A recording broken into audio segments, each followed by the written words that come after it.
Você acredita que os homens são predestinados por Deus ao inferno simplesmente porque ele amou alguns e o resto vai se perder, independente do que façam?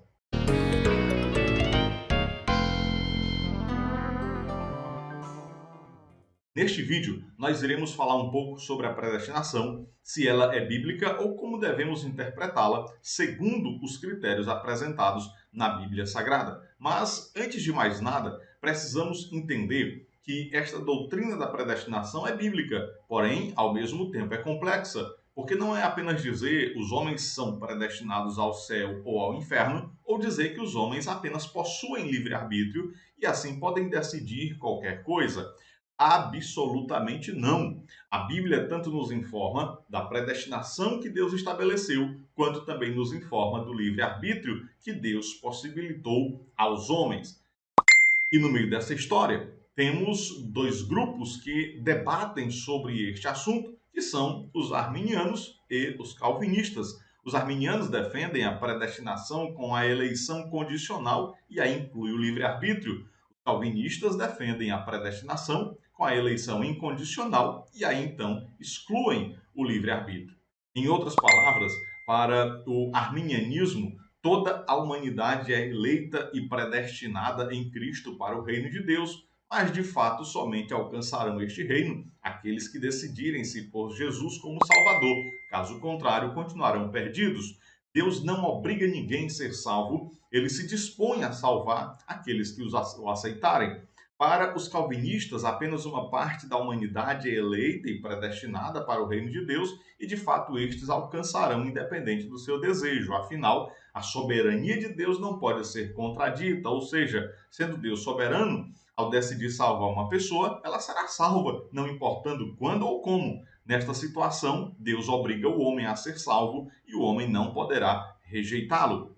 O interessante é que esta doutrina calvinista traz a ideia de que se o indivíduo que Deus escolheu para salvar não aceitar tal decisão, a soberania de Deus está em xeque. Porém, esquecem-se de que o mundo continuamente está rejeitando tanto a soberania quanto a verdade e o senhorio de Deus. Seria então essa rejeição contínua um fato de diminuição da soberania divina? Absolutamente não. Isso é uma falácia, pois a soberania divina não se revela na obediência do homem aos planos de Deus, mas sim quando Deus é capaz de estabelecer seus projetos e propósitos e direcionar todas as coisas para o seu final, mesmo que o homem não queira concordar ou participar. A soberania de Deus não é como a nossa, que se abala diante de uma rebelião qualquer por aqueles que estão sob a nossa responsabilidade. Mas afinal, a predestinação é bíblica? Nós somos predestinados? A resposta óbvia é sim, a predestinação é bíblica, mas não é bíblico o ensino de que somos predestinados para o céu ou o inferno de modo arbitrário, independente das nossas escolhas. Deus escolheu a descendência de Abraão para ser o seu povo na terra e, posteriormente, apresentou opções e a oportunidade do povo decidir qual caminho seguir e quais resultados eles alcançariam, a depender da sua escolha. Inegavelmente, a predestinação era coletiva, mas e os que desobedeceram? Foram salvos ou foram perdidos? Se tomarmos como base o texto de Deuteronômio, capítulo 11, versículos 26 a 29, Deus apresenta duas opções, a bênção e a maldição. Apresenta duas condições para cada opção, cumprir ou não os mandamentos que ele ordenou cumprir, e apresenta o resultado certo no capítulo 30, quando diz que se amar o Senhor e achegar-se a ele, viverão juntamente com sua descendência. Caso contrário, serão exterminados. E a pergunta é: não foi isso que aconteceu? A desobediência do povo de Israel não os levou aos juízos divinos? A predestinação divina não usurpa a possibilidade da livre escolha do homem e em nada isso afeta a soberania divina.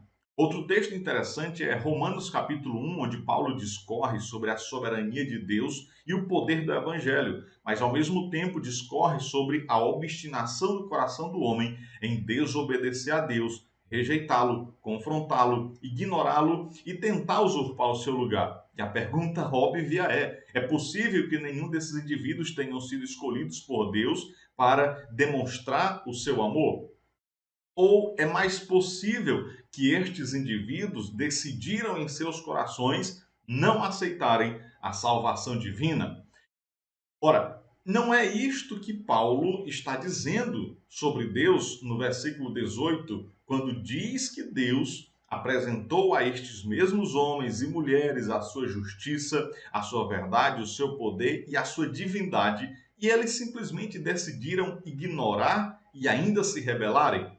Mas para concluir esta rápida análise, precisamos olhar o texto de Romanos 8, 29 a 30, onde o apóstolo Paulo escreve: Porque os que de antemão conheceu, também os predestinou para serem conformes à imagem de seu filho, a fim de que ele seja o primogênito entre muitos. E os que predestinou, a este também chamou, e aos que chamou, a este também justificou, e aos que justificou, a estes também glorificou. Louvado seja o nome do Senhor.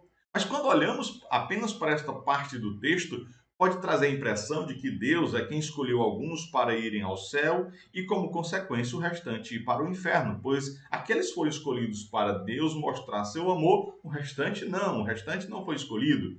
Entretanto, o texto de Romanos é muito mais amplo. Primeiro, Paulo, ele está falando não sobre todas as pessoas, mas ele está se direcionando exclusivamente para quem já está convertido.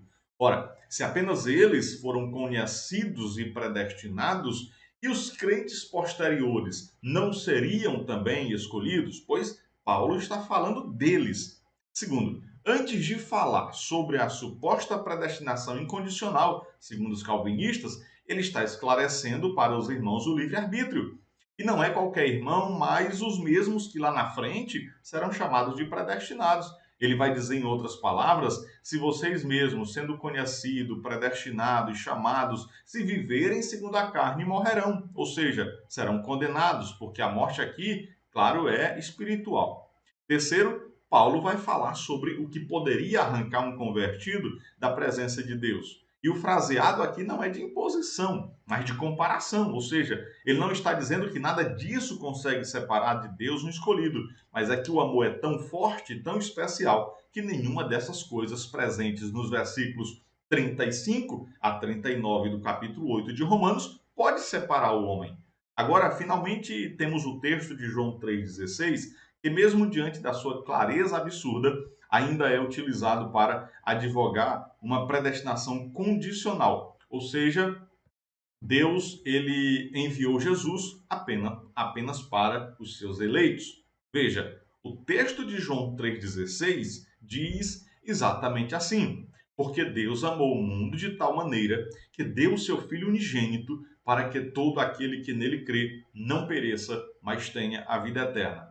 Mas se você abrir sua Bíblia agora, não pare de ler e continue lendo os versículos 17 e 19, principalmente estes. Os textos dizem assim: Porque Deus enviou seu Filho ao mundo, não para que condenasse o mundo, mas para que o mundo fosse salvo por ele.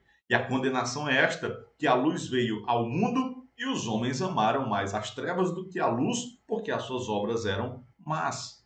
Agora compare com Romanos 3,23, quando diz: Porque todos pecaram e destituídos estão da glória de Deus. Quando você lê estes dois textos, o que é que vem à sua mente de forma muito clara?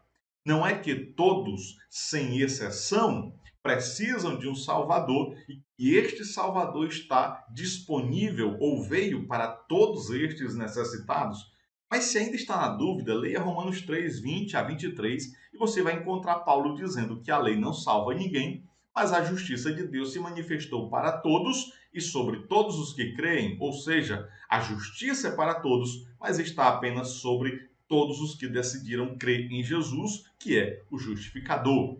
E o interessante é que Paulo ainda afirma dizendo: não há diferença, ou seja, é a mesma afirmação de Pedro diante de Cornélio em Atos 10:32, quando ele afirma que agora entendeu que Deus não faz acepção de pessoas. Mas veja, eu entendo que este é um assunto complexo e que, se você chegou até aqui, é sinal de que tem desejo de compreender melhor sobre as doutrinas bíblicas e adquirir maior conhecimento teológico para afirmar sua fé tanto quanto para defendê-la de ensinamentos que não condizem com a verdade geral da Bíblia Sagrada. Por isso, quero convidá-lo a conhecer os nossos cursos de teologia 100% à distância, com videoaulas, professores, mestres, doutores e vasta experiência na formação cristã de líderes, obreiros e teólogos cristãos, e aproveitar nossa oferta especial que agora está disponível para você. Acesse agora www.institutodeteologialogos.com.br e conheça todos os nossos cursos e aproveite para estudar com muito mais profundidade temas fundamentais e necessários para defender a fé cristã com profundidade, segurança, equilíbrio bíblico e teológico. Será um prazer enorme ter você como nosso aluno a partir de hoje. Estamos lhe aguardando, ok? Eu encerro agora esta reflexão afirmando a você que somos predestinados por Deus ao seu reino, mas não de modo arbitrário.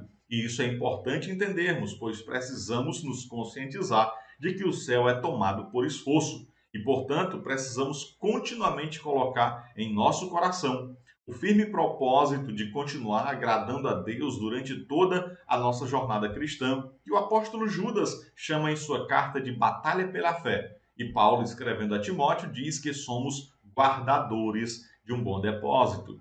Sendo assim, que Deus abençoe a sua vida e que continuemos meditando no porvir e até o nosso próximo vídeo sobre temas polêmicos e interessantes da Bíblia Sagrada e da teologia.